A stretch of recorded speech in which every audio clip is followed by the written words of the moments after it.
अब आइए हम देखते हैं चंद्रमा का 7वें भाव में फल। ये होता है 7वां भाव। 7वां भाव विवाह स्थान, पति या पत्नी का या दैनिक रोजगार का स्थान माना गया है। यहाँ यदि चंद्रमा रहता है तो जातक विदेश जाने की इच्छा रखता है, तो पत्नी का या दैनिक रोजगार का स्थान माना गया है। यहाँ यदि चंद्रमा रहता है तो जातक विदेश जाने की इच्छा रखता है, तो कुछ प्रयास से इस जातक की मनोकामना पूर्ण भी हो सकती है। सप्तम भाव का चंद्रमा यहाँ बैठकर कुंडली में यात्रा योग बनाता है। इसी कारण जातक को यात्रा करना भी अच्छा लगता है। जातक नौकरी कर रहा है तो उसको किसी न किसी कारणवश यात्रा करना पड़ सकता है। ऐसे जातक को अपने जन्म स्थान से दूर रहना पड़ता है। जातक यदि चंद्रमा बली है तो 2 स्त्रियों का सुख मिलता है। यदि पूर्ण बली चंद्रमा है तो इस जातक में स्वयं भी सुंदर होता है और उसकी पत्नी भी सुंदर होती है और ये शीघ्र ही वैवाहिक बंधन में बन जाते हैं। सप्तम भाव का चंद्रमा जातक को नम्र और मीठी वाणी बोलने वाला बनाता है। ऐसा जातक कंजूस होते हैं, इनकी वाणी में गंभीरता होती है, इसमें नेतृत्व करने की क्षमता होती है। जातक बहुत ही सुशिक्षित तथा सभ्य श्रेणी का होता है। उच्च श्रेणी के लोगों इसके साथ रहना भी पसंद करते हैं। सप्तम में स्थान में स्थित चंद्रमा यदि स्त्री राशि का हो तो कफ, सांस के रोग और रक्त दूषित करता है। जातक एक व्यवसाय व्यक्ति भी हो सकता है। जातक को व्यापार में भी सफलता मिलती है। जातक के सप्तम में चंद्र वह जातक यदि किराना, दूध, दवाएं, मसाले, अनाज का व्यापार करे और hotel, bakery, insurance, commission agent का काम करे तो लाभ मिल सकता है। परंतु साझेदारी में जातक सदा परिवर्तन का प्रयत्न करते हैं। वैसे भी जिस प्रकार का जातक है वो स्थान पर ज्यादा दिन रुकना पसंद नहीं करता। उसी प्रकार जातक एक ही व्यवसाय पर आश्रित नहीं रहता है। जातक इसमें वकील भी बन सकता है, व्यवसाय के रूप में वकालत को अपना सकता है। किसी कंपनी में जातक मार्केटिंग का काम भी कर सकता है। इस कार्य में जातक बहुत उन्नति कर सकता है, साथ ही मान सम्मान भी मिलता है। तो ये थे आपके चंद्रमा का 7वें भाव में फल। अब हम देखेंगे चंद्रमा का अष्टम भाव में फल। ये है अष्टम भाव। अष्टम भाव मृत्यु का स्थान माना गया है और यहाँ चंद्रमा यदि रहता है तो यहाँ पर चंद्रमा अशुभ फल ज्यादा देता है। चंद्रमा 6ठे, 8वें और 12वें में अशुभ माना गया है। जिस भी जातक की जन्म कुंडली में चंद्रमा 8वें भाव में है तो जातक जन्म समय से ही किसी न किसी रोग से पीड़ित रहता है। इसका मुख्य कारण है कि ज्योतिष शास्त्र में अष्टम भाव को मृत्यु तथा बाधा उत्पन्न करने वाला भाव माना गया है। अष्टम भाव चंद्रमा नेत्र रोग भी देता है। बुखार, नेत्र रोग, पीड़ा, शरीर में वायु, इस तरह कई बीमारी दे सकता है। जातक को मिर्गी का रोग भी आ सकता है, मूर्छा, मिर्गी। इस 8वें भाव में चंद्रमा रहे तो क्रोध बहुत ज्यादा आता है और यदि इसके साथ कोई अशुभ ग्रह बैठा हो तो अल्प आयु का भी हो सकता है। सामान्यतः कोई अन्य योग को देखे बिना मृत्यु तथा अरिष्ट में अपना निर्णय सुनाने लगते हैं, जो कि ठीक नहीं है। मृत्यु कोई भी यदि ज्योतिष बोलता है तो वो ठीक नहीं है। बहुत से अन्य ग्रहों को देख के ही बोला जाता है, इसलिए मृत्यु का बोलना ठीक नहीं है। लगन के अष्टम भाव में चंद्रमा यदि शुभ ग्रह के साथ रहता है तो चंद्रमा मृत्यु से भी रक्षा करता है और दीर्घायु प्रदान करता है।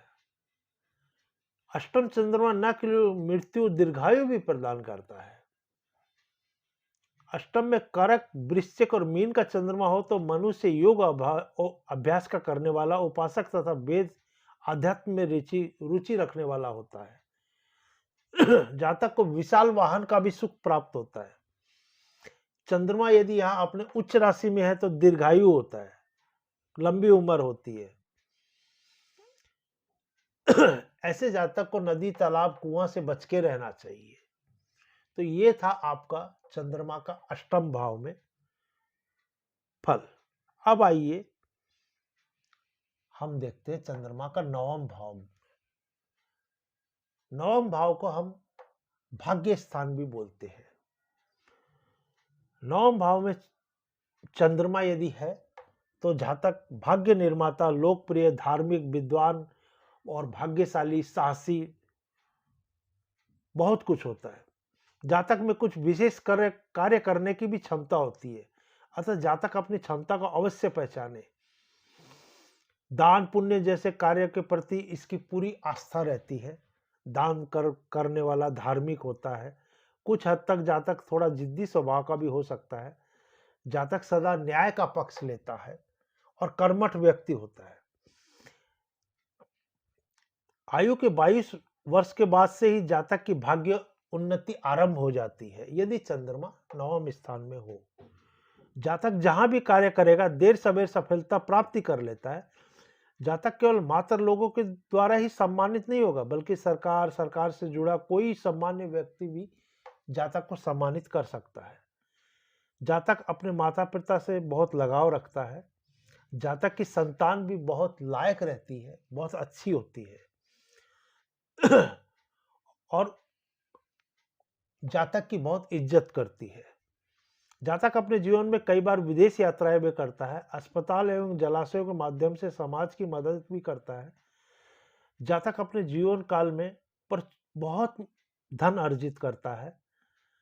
नवम भाव में स्थित चंद्रमा जातक को शारीरिक रूप से भी स्वस्थ रखता है। यदि अशुभ ग्रह तथा अशुभ भावेश की दृष्टि हो तो कोई ना कोई रोग जैसे सर्दी, खांसी, जोड़ के दुख से दुखी हो सकता है। तो ये था आपका नवम भाव चंद्रमा का। अब हम देखते हैं दसम भाव। ये है चंद्रमा, ये दसम भाव है, कुंडली का दसम भाव। इसको हम कर्म स्थान भी बोलते हैं और पिता का स्थान भी बोलते हैं। जैसे ये माता का स्थान है वैसे ये पिता का स्थान होता है। जातक यदि चंद्रमा यदि दसम भाव में हो तो इसके पद प्रतिष्ठा दोनों दिलाता है। ऐसा व्यक्ति धर्मात्मा होता है। इसे अपने बंधु बांधवों से भी बहुत सुख प्राप्त होता है। जातक का बचपन कुछ कष्ट में बीतता है, किंतु जवानी में सब प्रकार का सुख मिलता है। यदि जातक के 2 पुत्र हैं तो बड़े पुत्र से कष्ट की संभावना बनी रहती है। जातक बुद्धिमान व्यक्ति होता है, किंतु साथ ही दयालु और निर्बल स्वभाव का भी होता है। जातक का स्वभाव संतोषी होता है। जातक हमेशा पॉजिटिव विचार से युक्त होता है। दसम भाव में चंद्रमा जातक को सर्वत्र विजय प्राप्त कराता है। जातक जिस काम को भी हाथ में लेता है उस काम में सफलता मिलती है। यदि कोई अशुभ ग्रह की दृष्टि अशुभ ग्रह से युक्त हो ना हो तो ऐसा जातक सदा शुभ कर्मों में लगा रहता है। ऐसे जातक को समाज एवं कार्यस्थल पर लोकप्रियता बहुत होती है। जातक अपनी वाणी से व्यापार में वृद्धि करता है। जातक अपने व्यापार और व्यवसाय के मामलों में भी अत्यंत कुशल होता है। जातक नौकरी भी यहाँ यदि चंद्रमा है तो ऐसी करता है जिसे प्रत्यक्ष रूप में जनता से संबंध बनता हो। जनता जातक से प्रेम करती है और जातक भी जनता से प्रेम करता है। सरकार से भी धन की प्राप्ति होती है, अतः जातक अधिकतम सरकारी नौकरी करते हैं। जातक को अपने व्यवसाय कई बार परिवर्तन करना पड़ सकता है। माता के साथ जातक के संबंध अच्छे रहते हैं। यही नहीं, बंधु बांधव भी जातक के प्रेमी होते हैं। दसम भाव का चंद्रमा यदि शत्रु क्षेत्री हो या अशुभ ग्रह से युक्त हो तो मनुष्य तो उस जातक को सर्दी खांसी जैसे रोग से पीड़ित हो सकता है, तो शरीर भी थोड़ा निर्बल हो सकता है। दूषित चंद्रमा यहाँ पर अनेक तरह के रोगों को जन्म देता है। चंद्रमा नीच का होकर यदि दसम भाव में स्थित हो और अशुभ ग्रह से संबंध बना रहा हो तो मनुष्य अपने व्यवसाय को लेकर बहुत परेशान रहता है और घातक रोगों का भी शिकार हो जाता है। तो ये थे दसम भाव का फल। अब देखिए ये है चंद्रमा का 11वें भाव में चंद्रमा का फल। 11वां भाव जो है इसको लाभ स्थान माना गया है। 11वां भाव कुंडली में लाभ स्थान माना गया है। यदि चंद्रमा 11वें भाव में हो तो जातक को बहुत शुभ फल देता है। यह स्थान एक्चुअल में लाभ स्थान यानी कि धन का स्थान है। अतः धन स्थान में चंद्रमा का होना जातक को अवश्य शुभ प्रदान करता है। और यदि चंद्रमा अशुभ ग्रह से युक्त न हो तो शुभ फल प्रदान करेगा। और यदि किसी प्रकार से अशुभ ग्रह आदि के साथ हो तो उस घर में इस ग्रहों की दृष्टि हो तो कुछ शुभ फल में बहुत कमी आ जाती है शुभ फलों में। जिस भी जातक की कुंडली में चंद्रमा 11वें भाव में स्थित हो वह जातक स्वभाव का चंचल होता है, सदा कुछ न कुछ सोचता रहता है। जातक योजना बहुत बनाता है, प्रत्येक योजना का संबंध लाभ देने वाला ही होता है। ऐसा व्यक्ति विदेश यात्रा भी कर सकता है और हर तरह की सुख सुविधाओं का भरपूर उपभोग करता है। जातक एक धनवान और ईमानदार व्यक्ति होता है। जातक एक दीर्घायु व्यक्ति भी होता है। जातक गुणवान संतान का सुख प्राप्त करने वाला होता है। जातक अनेक नौकर चाकर रहते हैं उसके पास। संतान के साथ भी इसका बहुत प्रसन्नता पूर्वक इसका रहता है। जातक की संतान बालक की अपेक्षा कन्या ज्यादा रहती है यदि इस भाव में रहे चंद्रमा। 11वें भाव का चंद्रमा जातक को धनी, पुत्रवान, दीर्घायु वाला, सुंदर, नौकर चाकर वाला, वीर, कांतिमान, मनस्वी होता है। ऐसा जातक विलासी जीवन व्यतीत करता है। वह बहुत महंगे वाहनों का सुख भोगने वाला होता है। धन संपत्ति के मामले में भी बहुत समृद्ध होता है। जातक समाज में मान सम्मान प्रतिष्ठा प्राप्त करने वाला रहेगा। ऐसा जातक सरकारी नौकरी करते हुए भी राजकार्यों के संबंध में विस्तृत जानकारी रखता है। राजनीतिक व्यवस्था में भी जातक की भागीदारी निभाने में कुशल होता है।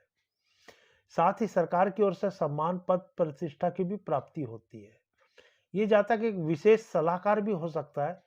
इसका मुख्य कारण है कि एकादश स्थान में बैठकर चंद्रमा पंचम स्थान को देखता है और यह स्थान बुद्धि तथा त्रिकोण का भाव है। यही कारण है कि वह सलाह देने में भी समर्थ रहता है। एकादश भाव में स्थित चंद्रमा जातक को बुद्धिजीवी श्रेणियों में ले आता है। और यदि एकादश भाव में अशुभ चंद्रमा हो तो बुध से संबंधित कार्य न करें। शनिवार के दिन मकान की खरीद बिक्री करने से भी हानि होती है।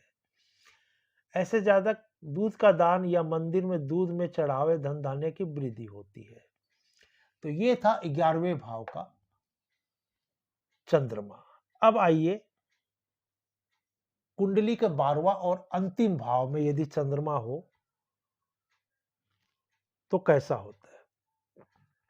जातक को यह शुभ कम तथा अशुभ फल ज्यादा देता है। जैसे मैंने पहले ही कहा, चंद्रमा यदि 6, 8 या 12 में रहता है 12वें भाव में तो उसमें अशुभ फल देने की ज्यादा रहती है, क्योंकि 12वां भाव खर्चे का, व्यय का और मोक्ष का भाव माना गया है। जिससे जातक जन्म लगन में यदि 12वें में चंद्रमा हो तो दुर्बल शरीर वाला होता है, रोगी, क्रोधी, दरिद्र होता है। चंद्रमा यहाँ अपने घर का हो या गुरु अथवा बुध की राशि में हो तो जातक इंद्रियों पर विजय प्राप्त करने वाला, दान देने वाला, सुंदर शरीर वाला, सभी प्रकार के सुख भोगने वाला होता है। और चंद्रमा अशुभ या नीच राशि में हो तो लोगों के साथ मित्र रखने वाला होता है। 12वें भाव में चंद्रमा होने से धन का नाश होता है और भूख भी कम लगती है। घर में क्लेश बना रहता है। जातक के आंखों में सदा कोई ना कोई विकार बना रहता है। व्यय भाव में चंद्रमा जातक को चिंतनशील व्यक्ति बनाता है। जातक के एकांत में बैठकर सोचने के लिए बाध्य करता है। वो हमेशा कुछ ना कुछ सोचता रहता है। यदि किसी कारण जातक पसंद की योजना बनाने में असफल हो जाता है तो तुरंत दुखी भी हो जाता है। जातक मधुरभाषी रहता है लेकिन कहीं कहीं पर यह कठोर वचन का भी प्रयोग करता है। जातक बहुत खर्चीला भी हो सकता है। यदि किसी शुभ ग्रह का संबंध हो या किसी अन्य ग्रह से कोई संबंध नहीं है तो चंद्रमा अपने कर्क राशि या वृष राशि में है तो जातक शुभ कार्यों में अपना धन खर्च करता है। जातक आलसी भी हो सकता है और कई बार तो आलसीपन के कारण अपने बने बनाए कार्य भी बिगाड़ देता है। जातक शौर्य प्रेम मार्गी भी होता है। मौका मिलने पर जातक अंतरंग संबंध बनाने में भी परहेज नहीं करता। 12वां भाव व्यय का होता है, खर्चे का होता है। चंद्रमा मन का कारक है, इसलिए जातक खर्चे को लेकर दुखी रहता है। जातक के शत्रुओं की संख्या अधिक हो सकती है क्योंकि छठे स्थान को देखता है। शनि विष का कारक है, चंद्रमा पानी का, इस कारण योग विष। यदि शनि चंद्रमा के साथ हो या शनि की दृष्टि चंद्रमा पर पड़ती हो कोई भी, तो विष दोष बनाता है और विष दोष से मृत्यु का भी संकेत होता है। व्यय भाव का चंद्रमा जातक को अच्छे कार्य करने के लिए प्रेरित करता है। ऐसा जातक कोई ना कोई ऐसा काम करना चाहता है जिससे मान सम्मान मिले। 12वें भाव में चंद्रमा होने के कारण जातक को नेत्र संबंध पीड़ा हो सकती है, आंखों में चोट भी लग सकती है। तो 12वें भाव का चंद्रमा किसी न किसी तरह से खराब ही रहता है। तो दोस्तों, ये थी आपकी लगन कुंडली में चंद्रमा का 12 भाव में फल। तो यदि आपको समझ में आया, नहीं आया तो वापस सुनिएगा। और अगली बार नेक्स्ट वीडियो में मैं अब बताऊंगा मंगल के 12 भाव में फल। नमस्कार।